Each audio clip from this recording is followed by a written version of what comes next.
Saya menyuarakan keadilan kebenaran.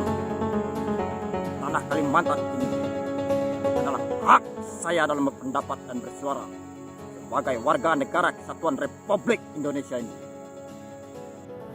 Panglima Pak Jaji menjadi sorotan publik lantaran ia berseteru dengan Panglima Cilah terkait pembangunan Ibu Kota Nusantara atau IKN. Bahkan Panglima Pak Jaji siap jika harus berhadapan langsung dan berjibaku dengan Panglima Cilah. Lantas inilah kesaktian Panglima Pak Jaji yang disebut kebal dan disegani. Berdasarkan akun @kamidaya_kalbar, Panglima Pak Jaji disebut memiliki ilmu kebal. Hal itu dibuktikan saat Panglima Pak Jaji melakukan atraksi memanjat di atas sebuah senjata tajam.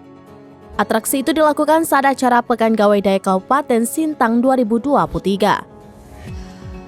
Meski begitu terkena senjata tajam, Panglima Pak Jaji tidak terlihat mengalami luka sedikit pun. Momen itu pun diunggah langsung oleh channel YouTube Panglima Pak Jaji. Dalam channel tersebut, Panglima Pak Jaji menjelaskan asal-muasal ilmu kebalnya. Ia menyebut mendapat kekuatan tersebut dari para roh leluhur Dayak di tubuh pasukan Pantak Padagi Borneo.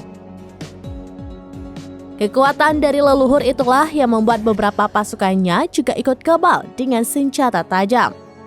Panglima Pak Jaji pun sangat komitmen menjaga adat dan tradisi Dayak di Kalimantan.